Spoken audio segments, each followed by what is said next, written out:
지정석이 정해진 자리가 있네요. 네. 여러분 주목받는 게 약간 좀 부끄러워도 그러시죠? 네. 우리 정민이가 늘 저기 보니까 그 정민이가 앉아 있는 저 자리는 늘 우리 이경원 전사님 주로 앉아 있는 자리거든. 밀려나가 일로 온 것 같은데 정민아, 그래 앞으로는 이제 같이 함께 이렇게 앉아서 예배 드리면 더 좋을 것 같고, 네. 우리 윤석 우리 형제는 우리 정문이랑 성재랑 좋은 시간 잘 보냈고, 네. 좋은 시간 잘 보냈고, 네. 우리 성원이는 잘 다녀왔고, 네. 그래요. 여러분 만나서 참 이렇게 반갑고 기뻐요. 네. 오늘 말씀의 제목은 만남을 통한 복음의 확장입니다.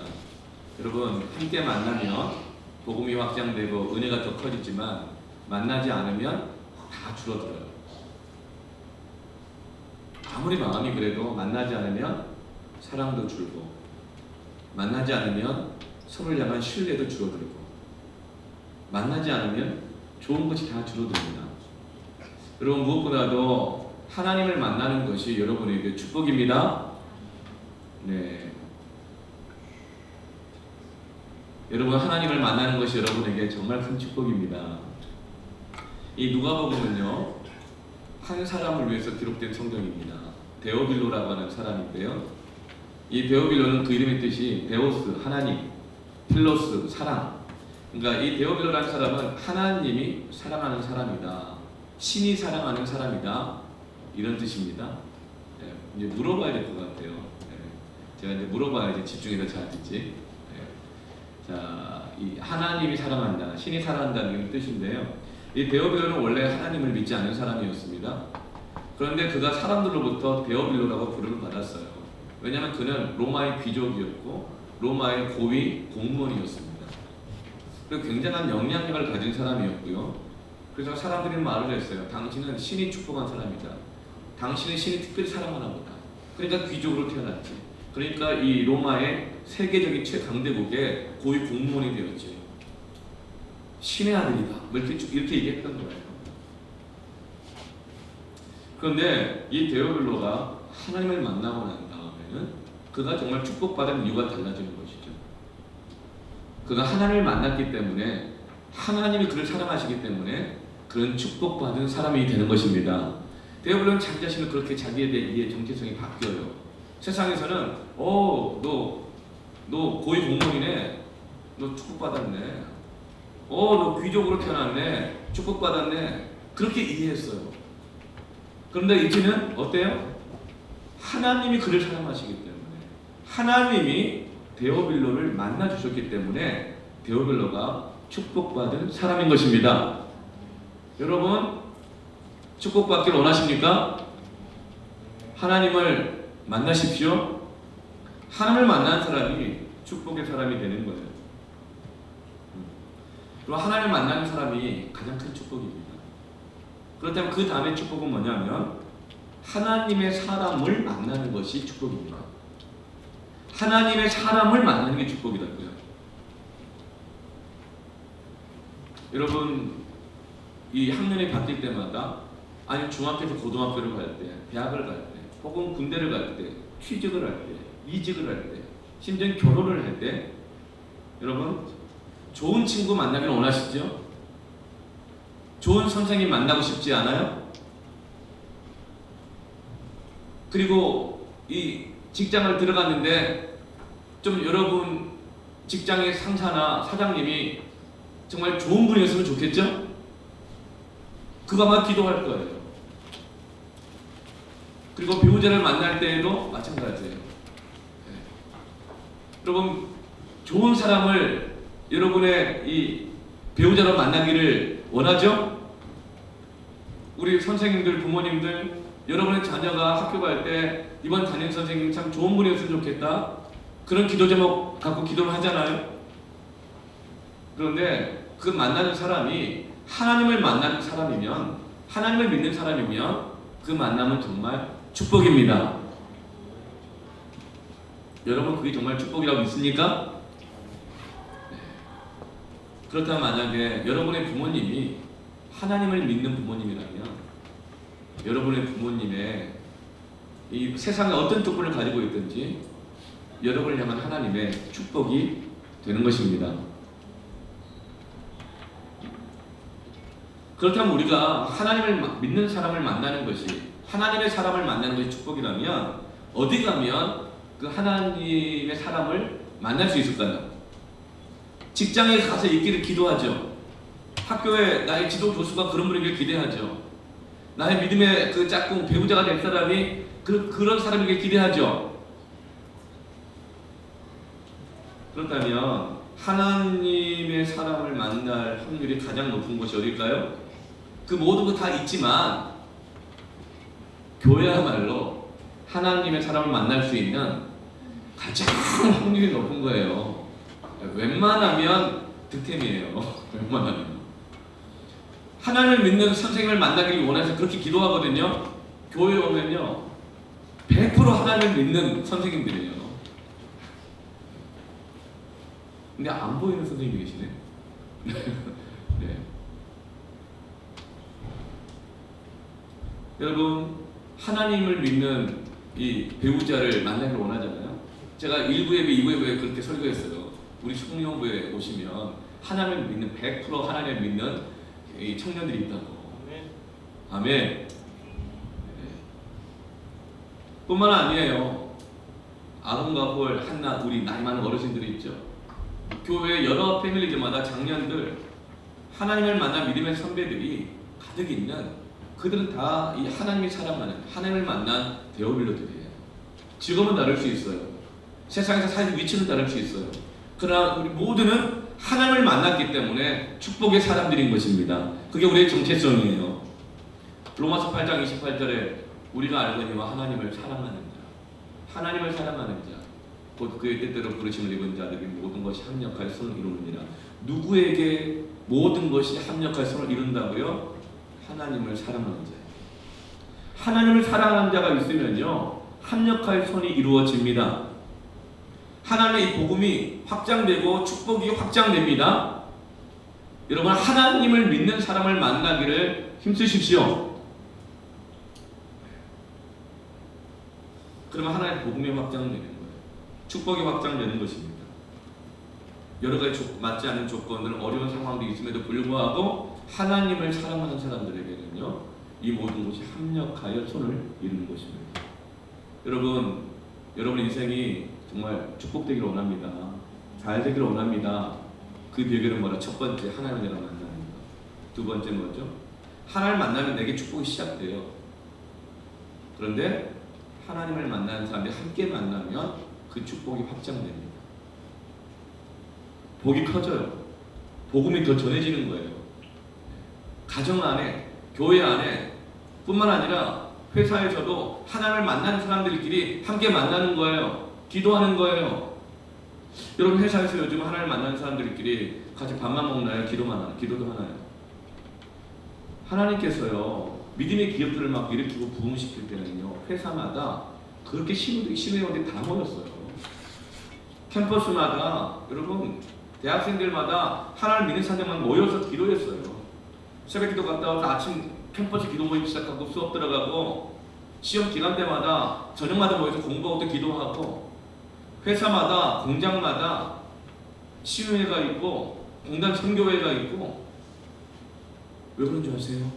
하나님의 사람들이 함께 만나면요 복음이 확장돼요. 축복이 확장돼요. 여러분 이 놀라운 비밀.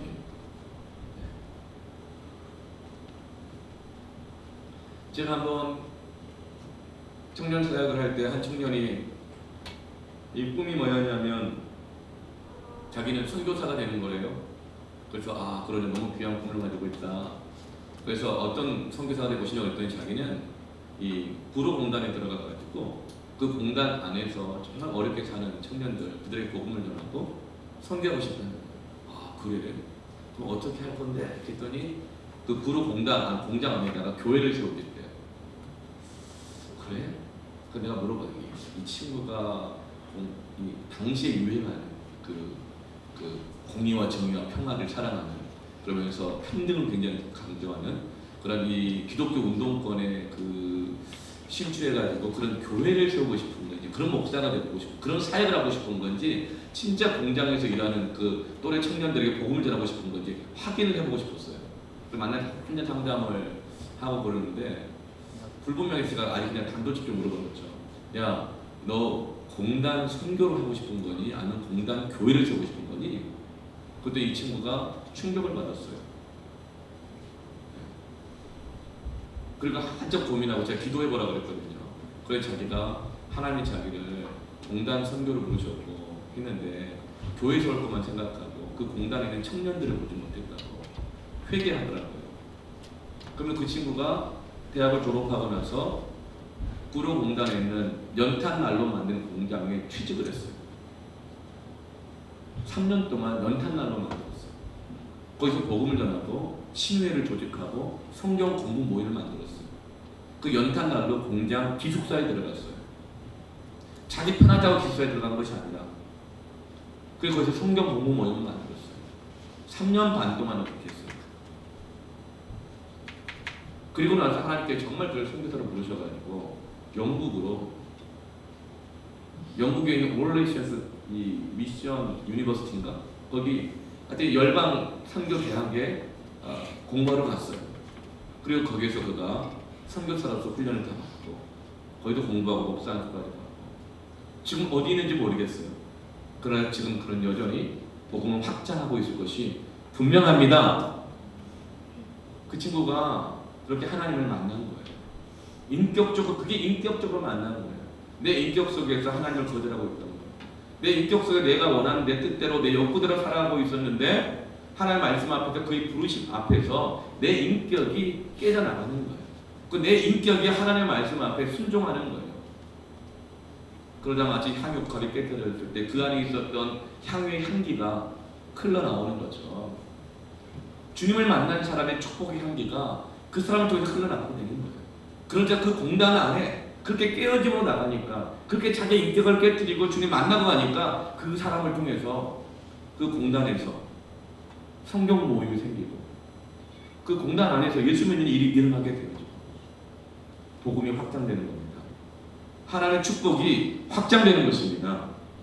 여러분, 하나님을 먼저 인격적으로 만나십시오. 어떤 사람이 물어봐요. 인격적으로 하나님을 만나는 게 뭐냐고요? 왜 그런 질문을 하느냐면 아직 인격적으로 안 만나봐서 그래요. 만나보면 알아요. 여러분, 하나님을 인격적으로 만나면 어떤 일이 일어나는 줄 아세요? 우리의 인격을 하나님 앞에서 내어드려요. 내가 뭘 좋아하는지, 뭘 싫어하는지, 뭘 원하는지, 그렇죠? 내 욕구에 굉장히 민감해요. 내 생각, 신념, 내 사상, 이데올로기, 철학, 스케줄, 그게 다 우리 인격 안에 들어있는 것들이에요. 근데 그것을 하나님의 말씀이 들어오잖아요. 그럼 반드시 100% 하나님의 말씀 속에 있는 하나님의 인격이 있어요. 하나님의 말씀에 하나님의 인격이 있다. 왜냐하면 말씀이 육신이 되어 우리가 거하신다고 했거든요. 말씀은 하나님의 감동하심으로, 성령의 감동함으로 기록되기 때문에 성경 말씀에는, 이 설교에는 하나님의 인격이 들어있습니다. 그러면 내 인격 안에, 내 욕구 안에, 내 스케줄 계획 안에 하나님의 인격이 말씀으로 들어오면 100% 부딪힙니다. 다 부딪혀요. 다는 아닐 수 있죠. 맞는 것도 있지만 부딪히는 것들이 있다고요. 그럴 때 어떻게 하냐? 내 인격 안에 욕구들을, 내 신념 스케줄들을 하나님 말씀 안에 있는 하나님의 인격, 그 말씀 앞에서 순종하는 거예요. 그럼 깨져요. 그럼 그때 어떤 일이 일어나요? 너희가 내 안에 거하고 내 말이 너희 안에 거하면 무엇인지 원하는 대로 구하라. 그리하면 이루리라. 그런 말씀이 내 안에 들어오기 시작하면서 그 말씀 안에 있는 인격적인 하나님을 그때 만나게 되는 거예요. 그럼 어떤 일이 일어나는 줄 아세요? 사람들이 말해요. 너 좀 변했다. 너 변했어? 왜요? 하나님의 인격이 내 인격 안에 들어오니까 내가 변한 걸 사람들이 아는 거예요. 내가 그리스도와 함께 십자가에 못 박혔나니 그런지 이제 내가 사는 것이 아니고 내 안에 그리스도께서 사시는 것이라. 이제 내가 육체 가운데 사는 것은 나를 사랑하사 나를 위하여 자기 몸을 버리신 하나님의 아들을 믿는 믿음 안에서 사는 것입니다. 갈라디아 2장 10절 말씀. 사람들이 아는 거예요. 너 변했다. 여러분, 이것이 바로 인격적으로 하나님을 만나는 것입니다. 깨어진 적이 없는 사람, 하나님을 전에 인격적으로 만났다 하더라도 지금 우리가 하나님을 다시금 만나십시오. 그러면 하나님의 축복이 시작될 뿐만 아니라 확장됩니다. 커집니다. 믿습니까? 네. 오늘 말씀에는요, 하나님을 만난 두 사람이 함께 만납니다. 엘리사벳과 마리아라는 사람인데, 마리아는 누군지 아시죠? 예수님의 육신의 엄마 마리아. 근데 당시 나이가 몇 살일까? 15살이었어요. 15살. 엘리사벳은 마리아의 사촌이었는데 나이가 많으셨어요. 제사장의 부인이에요. 그러니까 뭐 담임 목사의 사모님쯤 되는 거죠. 정확한 비유는 아니지만. 그런데 아이가 없었어요. 나이가 늙었어요. 그 아이가 없으니 얼마나 괴로웠겠어요. 제사장의 부인이 애가 없구나. 하나님 기도 응답도 안 해주시나 보다. 그냥 영빨이 좀 딸리나 보다. 당신은 아이를 못 가지면요 하나님이 저주했다고 생각했어요. 얼마나 괴로웠겠어요. 그런데 이 엘리사벳은 앞서서 6개월 전에 하나님의 천사 가브리엘을 통해서 아들을 낳게 될 것이라고 하나님이 말씀을 주셨고, 그리고 아이를 임신한 지 6개월이 되어 있어요. 근데 오늘 이제 마리아가 지금 그 엘리사벳을 찾아가서 만나고 있는 거예요. 마리아가 왜 엘리사벳을 찾아갑니까? 막 급하게 달려간다고 해요. 39절 보면 일어나 빨리 산골로 가서 유대 한 동네에 이르러 사가랴의 집, 사가랴 제사장 엘리사벳의 남편이에요. 그 집에 들어가서 엘리사벳을 만나는 거예요. 왜 이렇게 엘리사벳이 급하게 달려갈까? 즉 이 마리아는 15살 된 소녀인데 성령의 잉태케 하심으로 방금 지금 아이를 지금 잉태한 거예요. 여러분, 이 급하게 달려가면 큰일 나잖아요. 이제 막 임신했는데 급하게 달려가면. 뭐 때문에 이렇게 급하게 달려갔을까? 그것은 마리아가 들은 하나님의 말씀 때문에 그래요. 하나님 어떤 말씀을 주셨죠? 은혜를 받은 자여, 하나님 너와 함께 하시리로다. 두려워하지 말고 평안하라. 그런데 네가 은혜를 받은 이유는 너에게 아들이 있을 것이다. 이 말씀을 들은 거예요. 마리아는 그 말씀을 듣고 너무나도 놀랐어요. 너무나 두려웠겠죠. 왠지 지금 자기는 15살이 불과해요. 결혼도 안 했어요. 단지 약혼만 해서 결혼 날짜를 준비하고 기다리고 있는데, 결혼도 안 해서 갑자기 아이가 생기면 이거 어떻게 하는 거예요? 그 앞으로 남편 신랑 될 요셉한테 뭐라고 말할 것이며, 부모님한테 뭐라고 말할 것이며, 당시엔 도덕적 기준이 굉장히 까다로운 율법주의 사회였기 때문에 15살 소녀가 임신을 하게 되어지면 돌로 쳐서 죽이는 일이에요. 너무 두렵고 당황스러운 것이죠. 엘리사벳처럼 이미 결혼했고 나이가 오래됐는데 아이가 없어서 아이를 준다는 약속의 말씀을 받으면 그게 축복이지만, 지금 마리아는 너무 두려운 거예요. 감당이 안 되는 거예요. 그래서 지금 막 달려서 지금 엘리사벳 가고 있는 거예요. 그럼 만약 결혼을 했다고 하더라도 생각지도 않은 임신이 여러분 축복이 될까요? 이제 결혼해서 신혼을 즐길 계획을 다 세우고 있는데, 이번 휴가는 어디 가고 저번 휴가는 어디 가고 월차 땡기고 이것 땡기고 저것 땡겨서 어디 가고 계획 다 세워놨는데 임신이라니요. 하나님 함께 하신다고요? 아니 맞벌이 해가지고 빨리 직장만 해야 되는데, 나도 다 계획이 있는데 생각이 있는데 하나님 갑자기 치고 들어오면 어떡하십니까? 축복으로 다가오지 않는 거예요. 두려운 거예요. 내가 생각하지 않는 하나님의 말씀, 내 기대와가 다른 것. 하나님 내가 원하는데 원하는 방식으로 역사해 주셔야 되는데, 여러분 만약에 그렇다고 한다면 그 무슨 하나님이에요? 하나님이 여러분을 따라다니며 여러분을 경배해야 되는 거죠. 그게 자기가 우상이 되는 거거든요. 그럼 하나님 축복이 오지 않아요. 계속 자기 수준 안에서 살다가 계속 쪼그라들어요. 대부분의 사람들이 이렇게 예상하지 않은 하나님의 말씀이 들어오면요 거부 반응부터 이렇게 해요. 아 왜요? 왜 나예요? 왜요? 싫어요. 대부분 이렇게 해요. 나도 계획이 있다고요. 아무리 하나님이지만 그렇게 함부로 치고 들어오는 건 아니에요. 대부분 이렇게 말할 거라고요. 아무리 부모지만, 아무리 나를 사랑한다고 하지만 이렇게 싫다고 거부할 거예요. 그러나 놀랍게 마리아는 섣부르게 시로라고 하지 않습니다. 누가복음 1장 29절 말씀을 같이 한번 읽어볼까요? 시작. 처녀가 그 말을 듣고 놀라 이런 인사가 어찌함인가 무엇했죠? 생각해. 그 말을 듣고 놀랐어요. 이런 인사가 어찌함인가. 이 인사가 뭐냐면 이게 무슨 응답이냐고, 이게 무슨 이 하나님 함께 하시는 증거냐고. 어찌함인가 하고 싫다고 말하고 저항하고 불평하고 원망한 것이 아니라 무엇했다고요? 생각해. 하나님 주신 그 말씀을 묵상했다는 뜻이에요. 생각했다는 거예요. 자기 생각대로 밀고 가지 않아요. 멈춰서 하나님의 말씀을 묵상합니다. 그때 여러분 하나님의 말씀이, 하나님의 인격이 내 안에 들어와요. 변화가 시작돼요. 하나님 일하기 시작하시면. 근데 대부분의 사람들은 안 그래요. 딱 차단해요. 그러면 인격적인 하나님과의 만남이 중단되는 거예요. 하나님과의 사랑이 퇴색해요.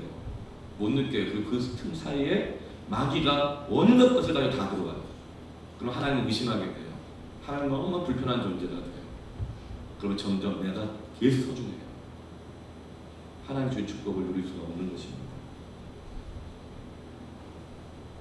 그러나 마리아는 멈춰서서 하나님 주신 말씀을 묵상합니다. 여러분 두렵고 혼란스럽거나 너무 어려운 일을 만날 때 여러분 하나님의 말씀을 묵상하십시오. 설교를 들을 때 하나님의 말씀이 이건 이렇게 너무 지나친 데라든가 불편한 데라든가 아니면 선생님을 통해서라든가 우리 전사님들을 통해서라든가 이 목사님을 통해서 믿음의 부모님을 통해서 말씀의 어떤 권면을 받을 때 여러분 불편하거나 당황스럽거나 그래도 무조건 싫다 그러거나 나는 내 뜻대로 할 거라든가 그냥 계획한 대로 밀고 가지 말고 그때는 멈춰서 그 말씀을 묵상해야 합니다. 그 말씀을 붙들고 하나님께 묻고 기도해야 합니다. 그럴 때 하나님은 어떻게 하십니까? 32절부터 쭉 보면요 하나님이 설명을 해주셔요. 묵상하니까 네 아들이 너만을 위한 아들이 아니라 네 아들이 다윗의 왕위를 계승하게 될 것이다. 그리고 뿐만 아니라 그 왕위가 영원하게 될 것이며 너 아들을 통해서 온 인류가 복을 얻게 될 것이다. 그리고 36절부터 보면 넌 지금 이 말씀 너무나 두렵고 감당 못할 것 같지만 너의 친척 엘리사벳도 아이를 낳을 수 없는 몸이었지만 이미 6개월 전에 하나님께서 말씀을 주시고 은혜를 주셔서 아이를 가졌을 뿐만 아니라 하나님의 말씀은 능치 못함이 없다. 이렇게 두려워하고 있는 마리아가 하나님의 말씀을 묵상할 때 그 말씀의 뜻을 설명해 주셔요. 해석해 주셔요. 깨닫게 해 주셔요. 격려해 주시는 거예요. 여러분 하나님의 말씀을 묵상할 때요 하나님의 깨닫게 해주시는 은혜가 있습니다. 그러면서 내 생각이 내려놔지고 하나님의 계획이 내 안에 보여지게 되는 거예요.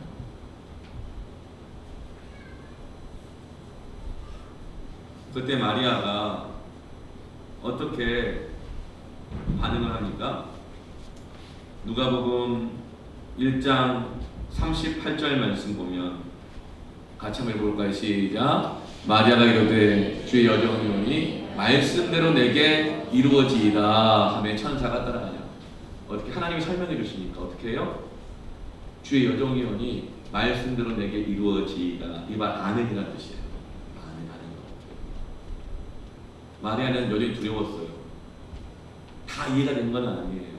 그런데 하나님이 이해 안 되는 나에게 내가 말씀을 묵상했을 때 설명해 주시고 깨닫게 해 주시니까 다 이해는 안 돼도 여전히 두렵지만 아멘 하고 있는 것입니다.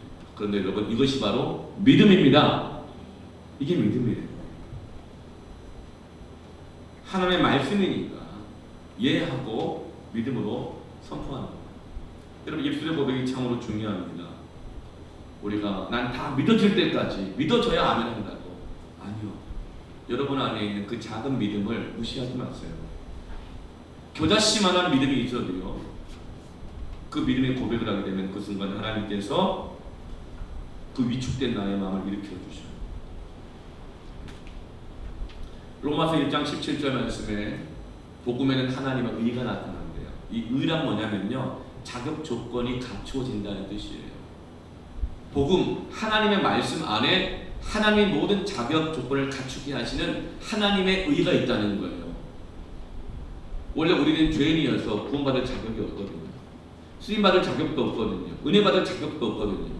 근데 예수님께서 나를 대신 죽어주심으로 내 죄가 사함을 받고 은혜 받고 구원받을 수 있는 자격 조건이 갖추어진 것이 바로 하나님의 의입니다. 근데 그 하나님의 자격 조건을 갖추게 하시는 의가 어디에 있다고요? 복음 안에 있다고요. 그 복음을 믿을 때에 믿음으로 믿음에 이르게 하셔서 오직 의는 믿음으로 말미암아 살리람과 같으니라.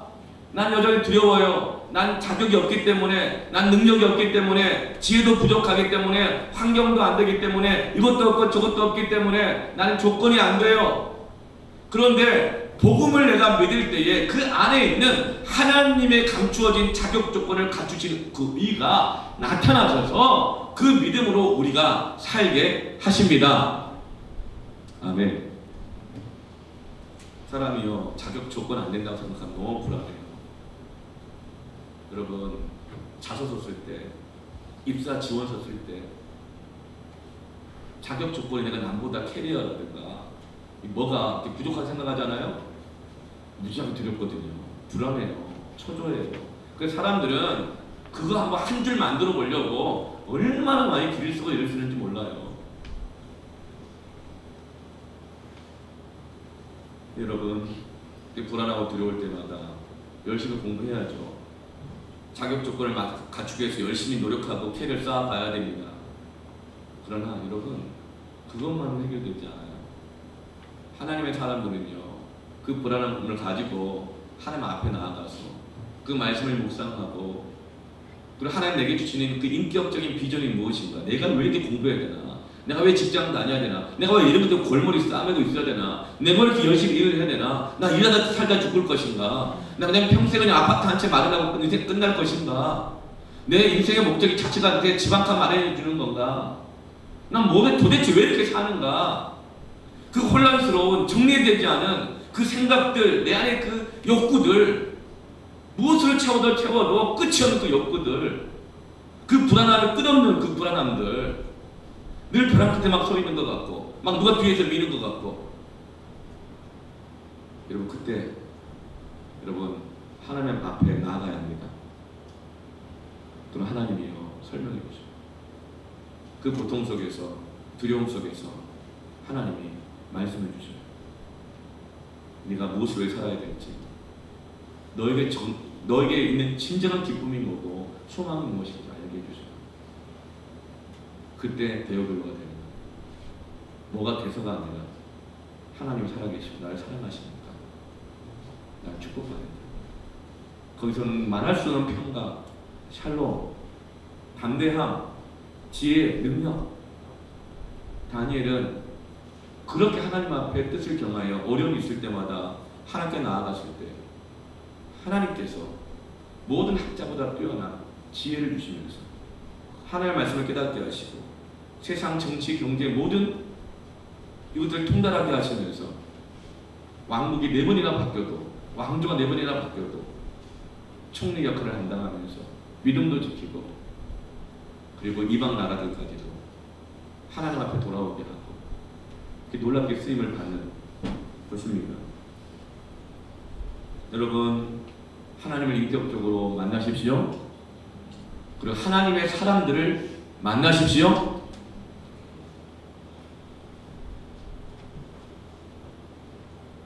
임신한 마리아가 엘리사벳 사는 마을까지 달려간 그 거리는요, 산골이라고 그랬잖아요. 그런데 직선 거리로 60km예요. 산악행군 60km 한 거예요. 여러분 그거 안 해보셨죠? 전 해봤거든요. 그쵸? 문목사님 해보셨죠? 그쵸? 60km 산악행군. 논산훈련소 출신들은 안 해요 그거. 논산훈련소 출신들이 60km 행군했다 그러거든요. 그 거짓말이에요. 거기는 30몇 킬로거든요. 행군 한 번 하는데 저는 40km 행군 한 번, 60km 행군 한 번, 그리고 100km 행군 한 번, 2번 했어요. 다 산악행군.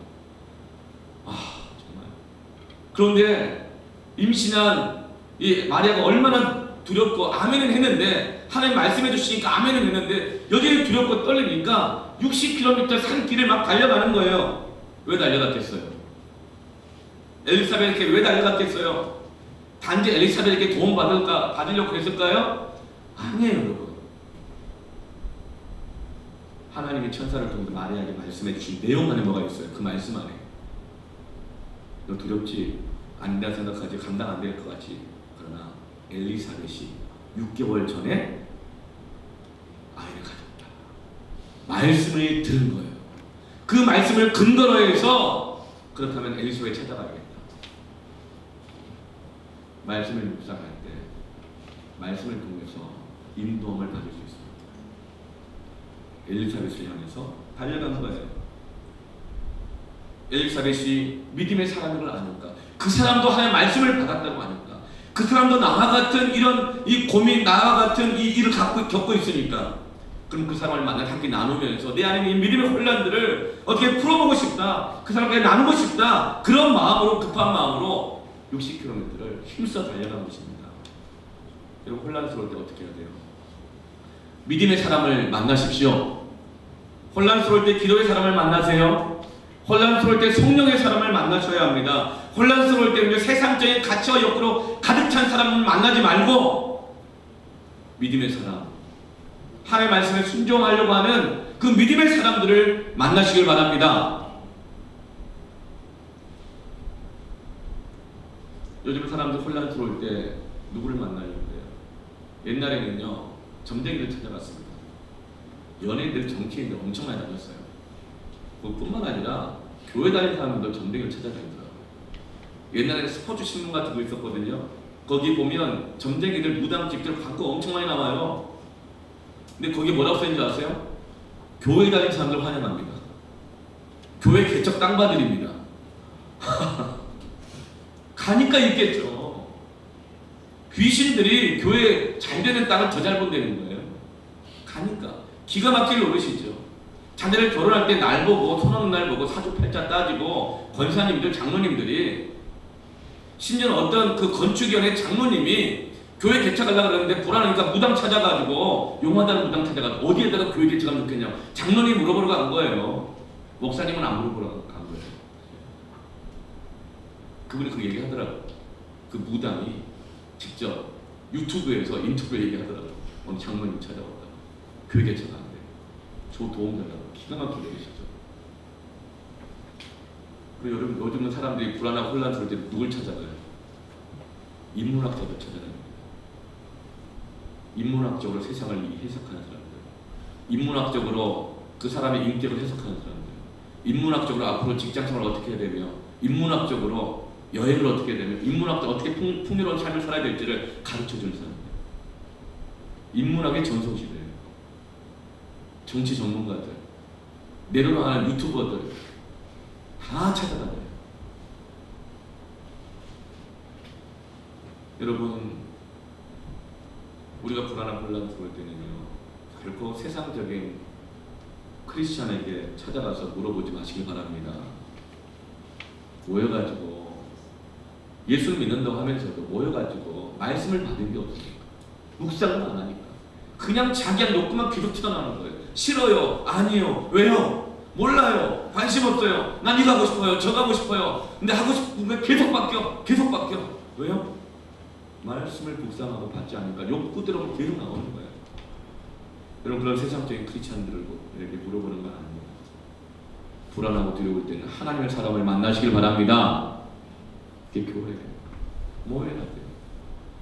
저는 지난밤에 이 세 형제들의 만남이 우리의 만남은 우연이 아니라고, 정말 그런 복된 만남을 믿습니다. 아멘. 네, 우리 패밀리가 그런 복된 만남인 거예요. 축복이 확장되는 만남인 것입니다. 40절 45절 보니까 이 엘리사벳이 마리아를 만나자마자 성령의 충만함을 받아요. 그리고 찬양과 예언이 막 나옵니다. 그 42절 보니까 막 축복을 합니다. 복이 있도다, 복이 있도다. 너도 복이 있고 네 안에 대하는 아이도 복이 있도다. 여러분, 만약에 엘리사벳이 하나님의 말씀을 받은 것도 없고 인격적으로 하나님 만나는 것도 없고 성령 충만하지 않았다면 15살 된 사촌이 동생이 사촌이 아이 임신해가지고 왔으면 어떻게 반응했겠어요? 회개해 이랬을 거야 아마. 어디 결혼도 안 한 것이 머리 피도 안 말라가지고 애를 가져? 회개해! 하나님 나한테 다 말해줬어! 막 이렇게 할 거라고요. 여러분 그런 게 하나님 음성 듣는 게 아니에요. 그게 뭐 예언하는 거 이런 게 아니에요. 정죄의 영에 사로잡힌 거예요. 하나님 말씀을 묵상하는 사람은 섣불리 입을 열고 판단하지 않아요. 하나님 말씀 묵상하면서 성령께 대하여 충만하게 되면요, 사람을 인간의 눈으로 판단하지 않고 윤리의 잣대로만 판단하지 않아요. 소문 듣고 선입관만 갖지 않아요. 그 사람 왕따시키지 않아요. 혼란스러울 때 여러분 섣불리 판단하고 규정하고 또 나 자신에 대해서도 그렇게 실망하지 마시길 바랍니다. 혼란스러울 때는 어떻게 해야 돼요? 말씀을 묵상해야 합니다. 그리고 하나님 앞에 그 혼란스러운 문제를 들고 나아가 기도하십시오. 성령 충만을 받아야 되는 거예요. 안 그러면 섣불리 말하고 판단하고 정죄하고 절망하게 되는 거예요. 그리고 여러분 하나님의 사람을 만나십시오. 우리 패밀리 섬기미들을 함께 만나십시오. 선생님을 만나십시오. 전사님 만나달라고 하십시오. 안 되면 목사님 만나달라고 하십시오. 하나님의 사람은 하나님의 사람을 만나야 합니다. 42절 보면 복이 3번 있다고 선포해줘요. 여러분 마리아가 복된 이유가 뭔가? 그것은 45절 말씀에 주께서 하신 말씀이 반드시 이루어지리라고 믿은 그 여자에게 복이 있도다. 마리아가 복이 있는 이유는 뭡니까? 주께서 하신 말씀이 반드시 이루어지리라고 믿었기 때문에 복이 있다는 거예요. 마리아가 복된 이유는 말씀을 믿었기 때문에 복이 그에게 임했다는 거예요. 복된 사람이 됐다는 거예요. 여러분 카톨릭에서는요 마리아를 신격화합니다. 카톨릭에서 마리아를 중보자라고 해요. 성당 가면 마리아 동상 있죠? 그래서 신자들 들어갈 때마다 마리아에게 기도를 해요. 특히 마리아는요 가난한 사람, 병든 사람, 애통한 사람, 사회적 약자들 그 고통과 어려움들을 하나님 앞에 대신 전달해주는 중보자로서 가톨릭 신자들은 그 믿고 이렇게 가르쳐요. 실제로 마리아는 중보자라고 해요. 그리고 마리아는 죽지 않고 승천했다고 가르쳐요. 그래서 보면 마리아가 막 예수님 안고 있는 거 있잖아요. 많이 보여주잖아요. 근데 여러분 마리아를 중보자로 믿는 것은 이단입니다. 성경에서 말씀하지 않은 것을 인간의 감정과 기대하는 바를 투영해서 만들어내는 것은요 썩어질 것을 하나님의 영광과 바꾸는 것이 바로 이단이라고 해요. 디모데전서 2장 5절 말씀 같이 한번 읽어볼까요? 시작. 하나님은 한 분이시요 또 하나님과 사람 사이의 중보자도 한 분이시니 그 사람이신 그리스도 예수라. 예수님 외에는 중보자가 없습니다. 예수님 외에는 우리의 기도를 하나님께 들고 나아갈 자가 없습니다. 중보 기도자는 여럿 있을 수 있어요. 중보 기도자는 많을수록 좋아요. 중보 기도자들이 함께 만날수록 더 좋아요. 그러나 그 기도를 들으시는 중보자는 예수님 한 분이십니다. 마리아가 복된 이유가 뭐예요? 그걸 신격화하면 안 돼요. 마리아가 얼마나 훌륭한 여인인데요. 그 누구도 감당할 수 없는 그 사명을 그 수많은 구설수 속에서도 믿음을 지키면서 자신의 사명을 감당해낸 여인 중에서 가장 위대하고 너무나 훌륭한 믿음의 사람인데 왜 그를 우상으로 만들어가지고 천국 가 있는 마리아를 막 괴롭히는 거예요. 여러분 훌륭한 마리아 괴롭히면 안 되죠. 바울과 바나바가 복음을 전하고 기도해서 병든 자가 일어나고 기적이 일어났자 아닌 사람들이 막 몰려들어가지고 신이라고 추앙하려고 했어요. 그냥 바울과 바나바가 옷을 찢으면서 이렇게 말해요. 어찌 이렇게 참담한 말을 하느냐고. 우리는 신이 아니라고. 여러분 마리아는 너무나 훌륭한 믿음의 사람입니다. 여러분 그를 우상으로 만들면 안 돼요. 그를 괴롭히면 안 돼요. 마리아는 너무나 두려울 거예요. 여러분 중보자는 예수님 한 분이십니다. 마리아가 복된 이유는 예수님을 잉태했고 그리고 그 예수님을 받아들인 그 믿음 때문에 복이 있는 겁니다. 예수님 때문에 복이 있는 거예요. 그래서 예수님은 십자가 달려 죽기 직전에 다 도망갔는데 자기 육신의 어머니 마리아가 자기 없으면 어떻게 돼요? 그래서 마지막 남은 제자 사도 요한한테 내 어머니로 다시금 어머니를 섬겨라. 이 마리아를 끝까지 좀 돌봐드려라. 내 어머니지만 이제 네 어머니다. 이게 뭐예요? 예수님이 마리아를 끝까지 책임져 주시는 중보자의 사명을 죽는 순간까지 감당하시는 거예요. 그래서 마리아는 복이 있는 겁니다. 예수님이 마리아의 중보자가 되시니까 복이 있는 겁니다. 그렇다면 여러분 우리도 주님 때문에 복이 있는 것입니다. 우리가 주님이 하신 그 말씀을 믿기 때문에 우리가 복이 있는 것입니다. 여러분 지금 이 자리에 하나님의 말씀을 받았지만 믿음의 길을 가고 있지만 기도하고 있지만 그래도 이렇게 예배를 드리고 있지만 당장 내일이면 아니 예배만 끝나면 찾아오는 걱정, 불안, 근심, 두려움들이 혹시 있습니까? 막 초조하고 그래요. 전 재수하고 사무소해가지고요. 이때는 수시 뭐 이런 게 수능 이런 게 아니어가지고 저는 학력고 살아봤어요. 12월 보통 둘째 주 뭐 이때쯤 봤거든요. 그때마다 무지하게 추웠어요. 그때는 뭐 전기 후기 이렇게 있었어요. 전기 떨어지면 후기 지원, 후기 떨어지면 뭐 없어요. 할 때마다 학교 하나씩밖에 지원을 못해요. 참 이게 그랬는데 추석만 되잖아요. 찬바람이 불잖아요. 추석만 되면 그 불안이 가고 견딜 수가 없어요. 전 여러분들 위해서 기도하거든요. 우리 수험생들 그리고 직장은 다니지만 회사 들어가는 것도 아니잖아요. 날마다 시험이 연속돼요. 돈 받은 만큼 그 결과를 만들어내야 돼요. 날마다 시험이에요. 테스트예요. 아차하면 밀려나고 아차하면 관계가 어려워져요. 아주 치열하죠. 여러분 그 안에 있는 모든 두려움들이 주의 이름으로 선포합니다. 떠나갈지어다.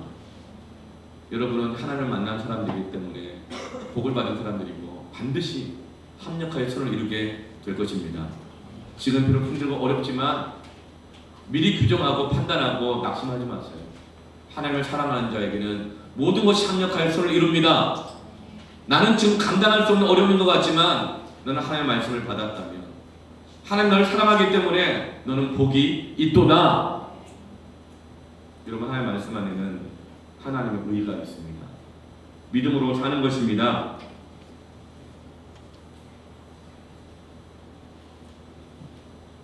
마리아가 1절, 2절, 3절 이렇게 3번 찬양을 하거든요.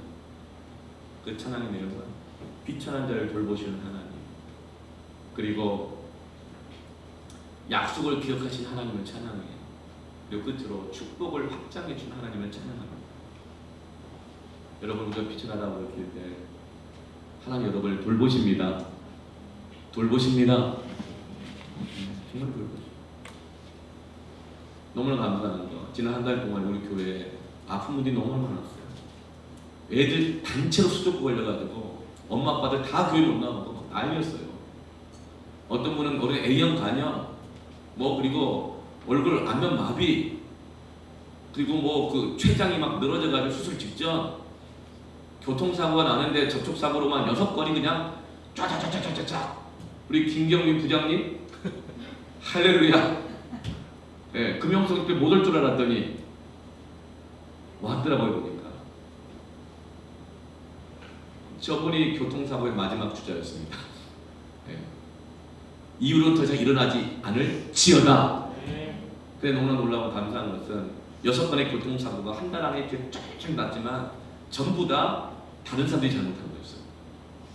크게 다치지 않고 다 입원했지만 그럼에도 불구하고 다 하나님께 달려나와서 다 입원 중에도 외출해서 예배드리더라고요. 그 믿음이에요, 여러분. 믿음. 보통 사람들은 어때요? 조금만 컨디션 안 좋거나 막 그러면은 그 핑계 삼아 막 얘기하잖아요. 그 이해 안 해주면 원망하고 막 화내고 막 이러잖아요. 근데 전 원래 그 6명이 전부 다 예배를 드리러 오더라고요. 다시 입원할지언정. 너무 감사했어요. 그리고 그분들이 다 회복돼 가면서 이제 회복돼 가고 있습니다. A형 간염도 회복돼 가고 다 나오시고 안면마비 걸리셨지만 계속 예배에 나오셔서 예배를 드리고 하셔요. 굉장한 믿음이에요. 오늘 내가 얼굴 화장만 좀 안 먹어도 교회 가기 싫잖아요. 아닌가? 아닌가? 네. 어떻게 눈썹을 안 그리고 학교를 갈 수가 있겠어요. 그렇죠? 이해해요. 네. 나도 나이 드니까 눈썹이 막 빠지더라고요. 네. 근데 여러분 안면마비로 왔는데도 불구하고 여성인데 예배를 드려요. 믿음입니다. 근데 그분은 복이 있는 사람입니다. 그분을 통하여 하나님의 역사가 나타날 것이고 하나님의 축복이 복음이 확장될 줄을 저는 믿습니다. 여러분 엘리사벳과 마리아의 만남이 얼마나 축복된 만남이냐면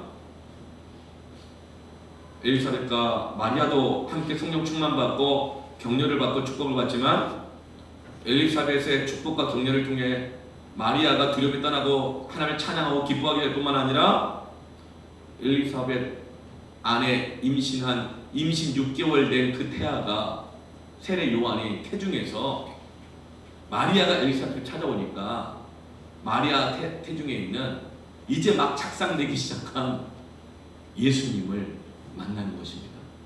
그래서 어떻게 나와요? 엘리사벳 태중에 있는 세례 요한이 아이가 복주에 뛰었다고 그랬잖아요. 그리고 이 두 아들의 이 태중에서의 만남이 온 인류의 축복으로 확장되잖아요. 여러분 이게 모태신앙이에요. 모태신앙이 뭘까요? 기도 못해, 찬양 못해, 봉사 못해, 말씀 암송 못해, 뭐 큐티 못해, 선교 못해, 뭐 공부 못해, 일 못해, 절제 못해. 이런 모태신앙이 아니고 엄마의 태중부터 여러분 믿음을 경험하는 것이 모태신앙인데요. 여러분 어떤 임신하면요 입덧도 하고 몸이 무겁고 힘들잖아요. 그럼 이런 유혹 생길 수 있어요. 아 오늘 입덧하네, 컨디션 안 좋네. 집에서 예배드리지 뭐, 유튜브 보고 예배드리지 뭐, 인터넷 보고 예배드리지 뭐. 여러분 그게 뭐 그랬다고 나한테 그래도 엄마 뱃속에 예수 믿는 사람이야. 그 모태신앙이 아니라 그렇게 하면 모태신앙이 되는 거예요. 아무것도 못해. 예배 시간도 못해. 못 지켜. 아무것도 못해. 다 모태신앙이 되는 거예요. 진짜 모태신앙이 뭐냐면 마리아와 같은 거예요. 엘리사벳과 같은 거예요. 임신했지만 두렵고 떨리지만 몸이 무겁고 힘겹고 어렵지만 하나님의 말씀을 이해하고 그 말씀대로 순종하기 위해서 그 먼 걸 달려가는 거예요. 하나님의 사람을 만나러 가는 거예요. 기도의 사람을 만나러 가는 거예요. 말씀을 나누게 만나러 가는 거예요. 그 나의 두려움과 어려움들을 함께 나누는 거예요. 기도하고 찬양하는 거예요. 그러다 그 안에 있는 태중의 세례 요한이 뛰는 거예요. 이게 바로 여러분 모태신앙입니다.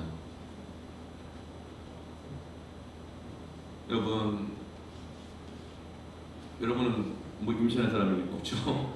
네, 꼭 기억하세요. 때로는 아이를 낳아도 아기 한 번 데려오는 게 얼마나 힘든지 아세요? 아침에 전쟁이에요. 근데 우리 교회는 전쟁에 능한 자들이 모였나 봐요. 보통 셋을 낳아요. 3차 전쟁. 뭐 대단해요. 아이들 하나도 어렵고 둘 어렵고 셋도 어려운데 그게 모태신앙이에요. 그러면 아이들이 하나님의 사랑을 만남 안에서 말씀을 경험하고 영적 분위기를 느끼고 성령 충만함을 받게 되는 것입니다. 한번 말하면 귓등을 듣지 않고 나도 내 스케줄이 있어요. 이렇게 말하는 우리 청소년을 자녀로 두는 부모님들. 여러분 그럴 때마다 혼란스럽죠. 힘들죠. 그때 부모님들이 그 혼란스러움을 가지고 말씀을 묵상해요. 성령 충만함을 받아야 됩니다. 돈과 사람은 사람이 쫓아다닌다고 모을 수 있는 것이 아닙니다. 돈과 사람은 하나님이 주셔야만 얻을 수 있는 것입니다.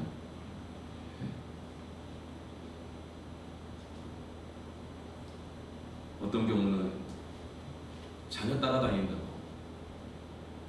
그냥 자녀 비유 맞추느라고 여기저기서 그냥 예배하다가 자녀도 잃고 본인시장도 잃고 하는 게 허다합니다. 허다해.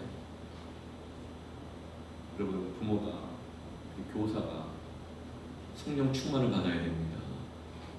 그러면 어떤 일이 일어나요? 이사야 61장 말씀처럼 일어나라 빛을 발하라 이는 내 빛이 이르고 여호와의 영광 내 위에 임하였습니다. 보라 어둠이 땅을 덮고 캄캄함이 만민을 가리도다. 나라들은 내 빛으로 왕들은 빛으로 내 광명으로 나오리라. 사방을 둘러보라 무리가 모여 다 내게로 오되 아들들이 모는 것도 없고 딸들이 품에 안겨 보리라. 그날에는 내 얼굴에 빛이 날 것이며 내가 기뻐하게 할 것이다. 왜요? 아들들이 딸들이 돌아오게 되니까. 그리고 그 다음 하시는 말씀 이는 나라들의 부와 이방 나라들의 재물이 내게로 들어오리라. 여러분 사람과 물질은요 하나님이 주십니다.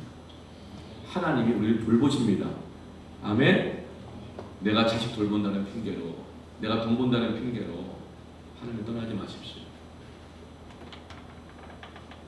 일찍 자고 일찍 일어나고 늦게 누움이 헛된 것입니다. 그러나 혼란스럽고 들어올 때마다 하나님께 함께 만나고 하나님의 사람들 함께 만나고 함께 기도할 때 그것이 아무것도 아닌 것이 아니에요. 하나님이 중보하십니다. 역사하십니다. 아멘. 나의 진로의 길이 거기서 열리기 시작할 것입니다. 점점 확장될 것입니다. 커질 것입니다. 막혀있는 것이 뚫리게 되는 역사가 거기에 있는 것입니다. 여러분 그래서 만날 때마다 영적 배가의 법칙이 있어요. 만난 사람들이 하나님의 사람들이 더 많이 모일수록 뭐가 일어나요? 부흥이 일어나요. 놀란 기도 응답이 줄줄이 시절을 쫓아 과실을 맺는 것처럼 나오게 되는 것입니다. 지난주에 그렇게 질병도 나을 뿐만 아니라 하나님의 보호하심도 있었을 뿐만 아니라 그리고 그렇게 오랫동안 기도했는데 안 되었는데 새 가정이 취직을 하게 됐어요. 요즘 저 어려운데 얼마나 감사한데 얼마나 감사한데 그분들이 두렵고 불안할 때마다 그렇게 새벽을 깨워 기도하시더라고요. 그런 거 볼 때 인간적인 마음으로 보면 아니 급했나 보네 평소에 기도하지 이런 생각하는 거 아니죠. 축복해야 돼. 축복해야 돼. 하나님께 그 길을 열어주시는 것입니다. 여러분 말씀을 묵상하세요. 성령 충만하세요. 하나님의 사람들을 함께 만나세요. 패밀리 모임에 함께로 만나기 힘쓰는 것이 여러분 영적인 배가의 법칙이 있을 것입니다. 아멘. 복음을 확장시키는 인생이 되십시오. 기도하겠습니다. 기도합니다. 여러분 불안하고 두려운 것 있죠? 그냥 이 시간 그거 하나님께 맡겨버리세요. 하나님 나 이거 불안합니다. 나 이거 두렵습니다. 나 힘겹습니다. 근데 하나님께 맡기겠습니다. 하나님 나는 부족합니다. 나는 자격이 안 됩니다. 그럼 하나님 도와주세요. 하나님의 인격적으로 만나기를 원합니다. 하나님 자꾸 위축되다는 내 마음을 주님 받아주시고 하나님 나에게 믿음을 주세요. 하나님 나에게 지혜도 필요해요. 건강도 필요해요. 체력도 필요해. 무엇보다도 난 불안하지 않았으면 좋겠어요. 마리아처럼 달려가는 거예요. 달려가는 거예요. 그럼 하나님께서 기쁨을 주십니다. 평안을 주십니다. 감당할 능력을 주십니다. 이 시간 같이 함께 우리가 가지고 있는 여러 가지 문제들을 들고 하나님 나가 기도하기를 원합니다. 함께 우리가 입을 열어서 기도하겠습니다. 기도합시다.